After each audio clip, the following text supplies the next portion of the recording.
किंवा आता तुम्ही बघतच असाल, की प्रोफेसर नामदेव जाधव म्हणून आहेत. त्यांचं जे काही सनई शासन आहे, तर असे जे काही कॅन्डिडेट त्यांनी उभे केलेले आहेत ना, तर अशांना पण तुम्ही मतं करा किंवा प्रकाश आंबेडकरांची जी वंचित बहुजन आघाडी आहे, त्यांच्यामध्ये आता जे काही कॅन्डिडेट आहेत त्यांना असं निवडून द्या. म्हणजे तुम्हाला असं वाटत असेल, की मी वंचित बहुजन वगैरे असं किंवा एम-एन-एस वगैरे यांच्याबद्दल बोलतो.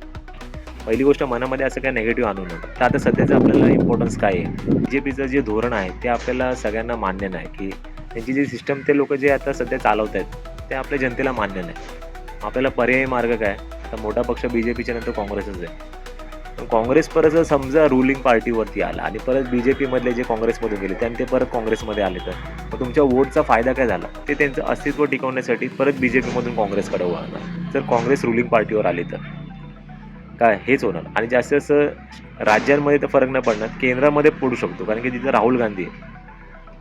हे इम्पॉर्टंट आहे. पण आपलं जे काही राज्य आहे, आपल्या राज्यामध्ये जे काही आपल्याला आपली जी डेमोक्रेसी आहे म्हणजे जी लोकशाही आहे, ती आपल्याला टिकवून ठेवायची आहे. तर ही जी जनरेशन आहे, तर ती ऑफकोर्स ज्यांची जी काही फॅमिली असेल, ज्या पार्टीमध्ये असेल, ती त्यांच्याच फॅमिली किंवा त्या पार्टीला व्होटिंग करते.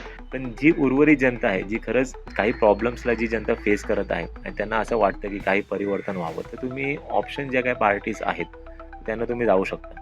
तर माझं तर वैयक्तिक मत आहे. डॉक्टर बाबासाहेब आंबेडकरांचे जे नातू आहेत, तर प्रकाश आंबेडकर सर. तर माझं मत मी त्यांनाच देणार आहे. ते मला एक योग्य लीडर वाटतं सध्याच्या लेव्हलला. का माहिती आहे का मित्रांनो? प्रश्न हा नाहीये. ते बाबासाहेबांचे नातू आहेत किंवा ते फक्त दलितांचा किंवा जे काही मागासवर्गीय त्यांचाच विचार करतात. तर तुम्ही त्यांच्या विचारांना ना एक युनिव्हर्सल आणि ग्लोबली विचार केला पाहिजे. त्यांच्या भाषणामध्ये इंटरनॅशनल पण मुद्दे असतात आणि नॅशनल पण मुद्दे असतात. इव्हन स्टेट लेव्हलला पण असतात किंवा तुम्ही राज ठाकरेंना बघा.